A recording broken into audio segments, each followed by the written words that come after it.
The photo you are seeing on screen right now is of 6-year-old Madison Jamison and is the final photo ever taken of her before she went missing, along with her mother, Cher, and father, Bobby. The family disappeared after scheduling what seemed to be an appointment to view a large 40-acre property located near Red Oak, Oklahoma. At some point during this trip, the entire family just vanished, and it wasn't until about a week afterward when they were finally reported missing. According to friends and family, Bobby and Sherilyn seemed to be living above their means. The couple was also extremely religious, even going as far as to say that they feared their home was going to be raided by evil spirits in the future. Both Sherilyn and Bobby also had health issues. Bobby was in a car accident in 2003 which resulted in chronic back pain. Sherilyn had frequent bouts of depression ever since her sister's death. She was later diagnosed with bipolar disorder and was known to avoid her medication at times. Then, in October of 2009, is when the family entertained the idea of moving to a different location that was more rural.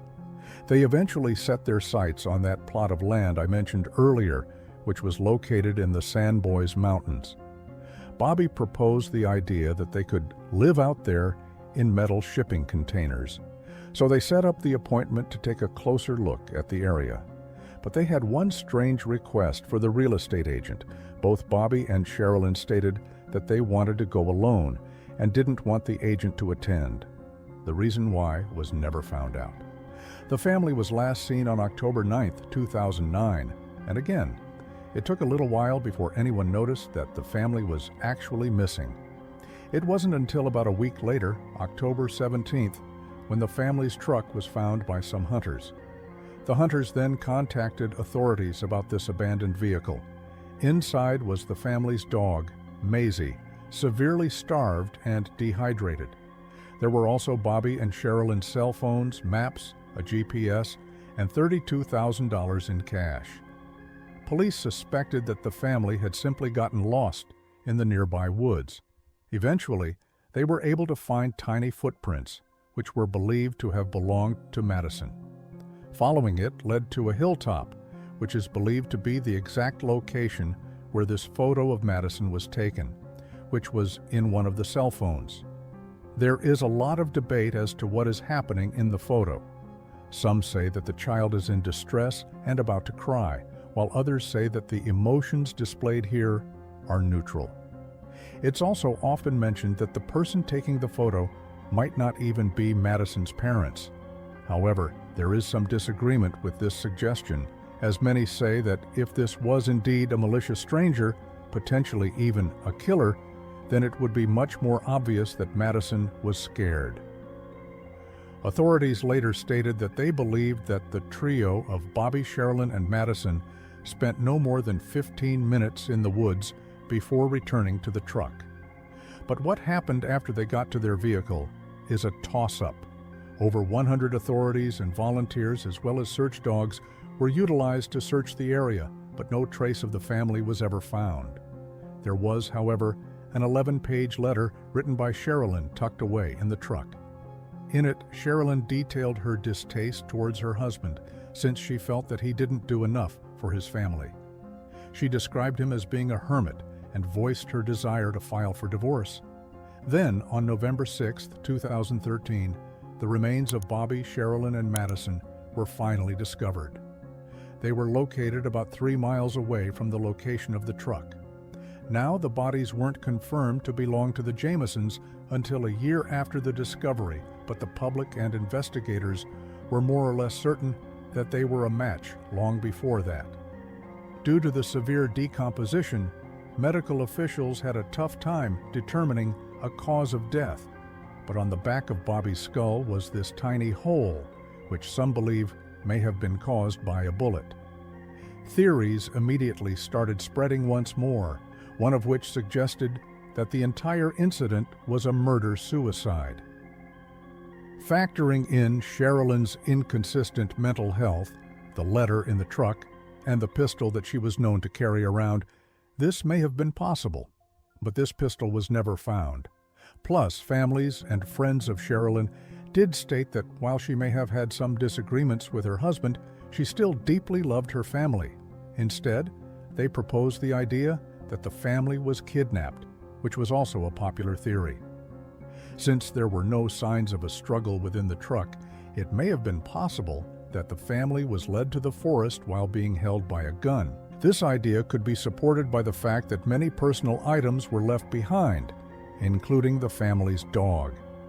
This theory goes a bit deeper, and some believe that the family was murdered in an event that was related to illegal substances. The fact that the family was carrying $32,000 in cash also raises a lot of eyebrows. Bobby's own father was suspected of being responsible since Bobby had a protective order filed against him. But since he was at a nursing home during the family's disappearance, he was quickly written off as a possible suspect. Owen Hart, born on May 7, 1965 in Calgary, which is a city in Alberta, Canada, was thrust into the world of wrestling from an early age, having two older brothers who wrestled and a father who taught them. Owen's father's name was Stu. Stu was a local wrestling legend and ran a renowned wrestling school. Owen excelled at wrestling in high school, and he made his professional debut while in college and later trained with his father, joining Stu's Stampede Wrestling in the 1980s. Owen's talent took him to Japan in 1987, where he competed in New Japan Pro Wrestling. His hard work paid off when he became the first non-Japanese wrestler to capture the IWGP Junior Heavyweight Championship in 1988. After finding success in Stampede Wrestling in Japan, Owen signed with the WWF. Here, Owen adopted a superhero persona, debuting as the Masked Blue Blazer. Despite his potential, Owen often found himself in mid-card matches, serving as enhancement talent. Owen would later leave the WWF after losing at WrestleMania 5. After his time on WrestleMania, Owen jumped around various cities and countries under the Blue Blazer character until 1991, and later found himself back with the WWF. Now the focus of this particular entry does not occur until May of 1999. A pay-per-view event was being held on May 23, 1999 in Kansas City, Missouri, called Over the Edge. At the time, Owen had moved away from the Blue Blazer character within the WWF, but for this event, the WWF decided to bring back the Blue Blazer and have Owen perform a stunt where he would come flying in from the rafters of the arena. So, come time for Owen to make his grand entrance, he was all set up in the rafter of the Kemper Arena, simply waiting for his signal to fly in. Owen's harness was equipped with a quick-release mechanism. The act was originally planned to have Owen come short of reaching the ring for comedic effect.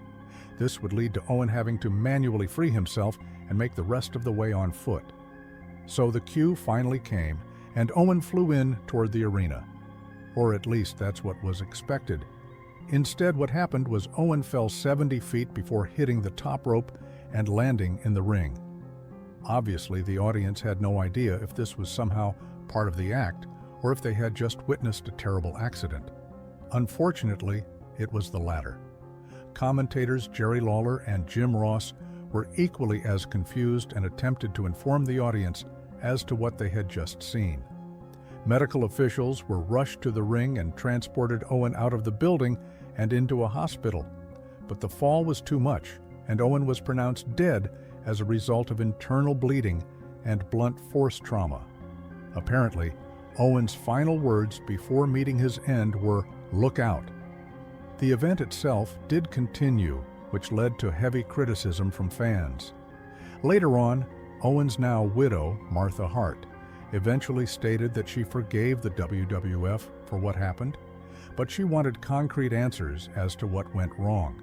So after months of investigation, it was stated that the harness and release mechanisms were not properly secured. They were also said to be defective, so even if they were secured properly, there was still risk of an accident.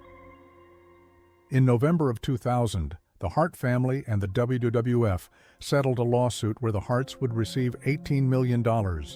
Most of said money went on to establish the Owen Hart Foundation. A former Egyptian model named Oma Ari Nelson is infamously known for taking the life of her husband, William Nelson. This act of violence placed Oma in the Central California Women's Facility in Chowchilla, California. This case in particular sticks out for many due to the graphic details that come along with it. Oma grew up in Egypt before moving to the U.S. in 1986. According to reports, Oma met William Nelson in 1991 while playing pool in a bar. William, a former pilot, had previously been convicted of smuggling illegal substances in 1984. After serving a 4-year sentence in federal prison, William was released on parole and started a new career path. When the two met, Oma was about half of William's age, William being 56 years old. After just a few days of talking, the two actually got engaged and were married to each other. Of course, you are not going to learn very much about someone in the matter of a few days. Sometime after getting married to William, Oma noticed that he was a rather violent man. Small disagreements turned into heated arguments, which then quickly devolved into instances of physical and violence, at least according to Oma. For example, one time when William asked Oma for sex but was denied, he ended up tossing her kitten out of the car window, then yelling, "I paid for you, I'm getting what I paid for." Fast forward to Thanksgiving of 1991. Oma was fed up with her situation and decided that more drastic measures were necessary. According to Oma, that day William tried to rape her, but in an act of defense, she grabbed a lamp and smashed it over William's head. This was followed with Oma reaching for a pair of scissors and taking William's life. Now, for most cases, things would likely end here, but this time around, it gets much more disturbing. After William died, Oma did a number of things with the body, including mixing some of the remains with Thanksgiving leftovers and boiling his fingerprints off his hands.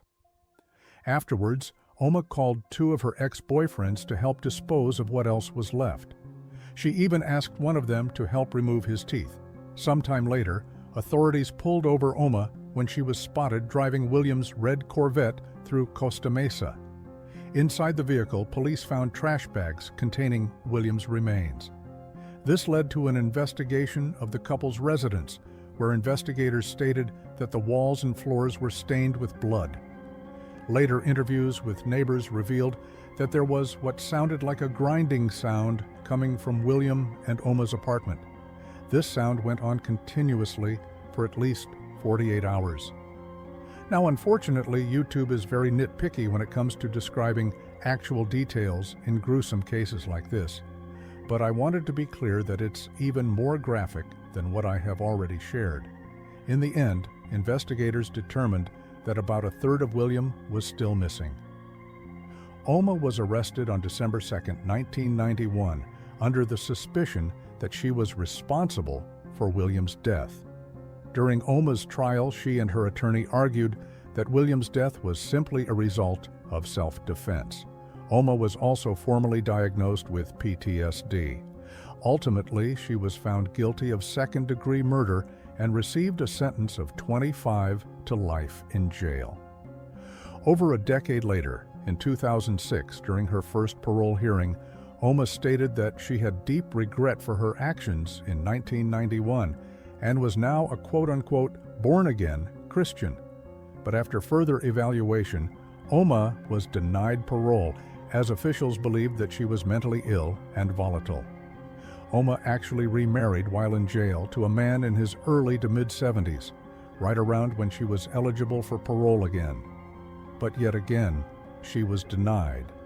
This time around, Oma's attorney shared some new details.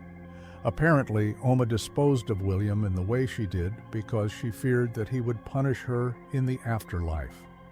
Additionally, the psychiatrist who diagnosed Oma as insane stated that Oma revealed she wore a red hat, red high heels, and red lipstick in what she called a ritual on the night of William's death.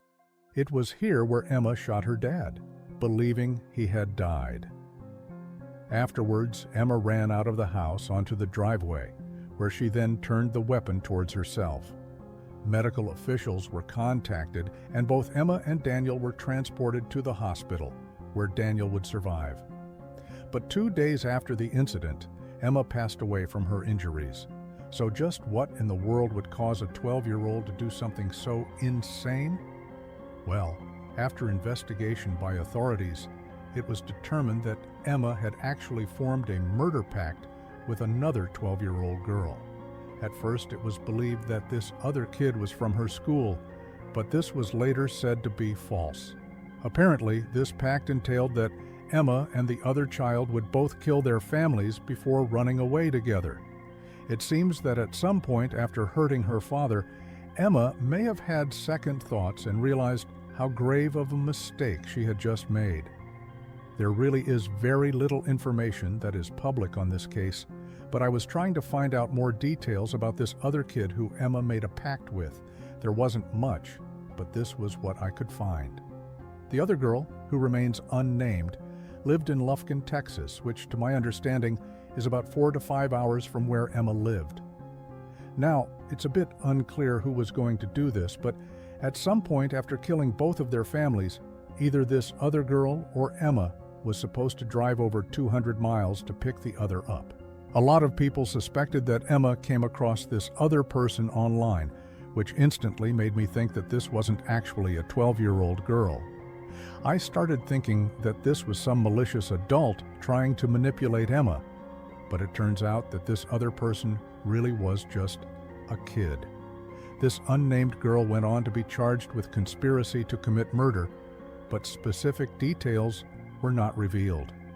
Investigators questioned this other girl to figure out just why they even wanted to do this in the first place, but it doesn't seem that they got a straight answer.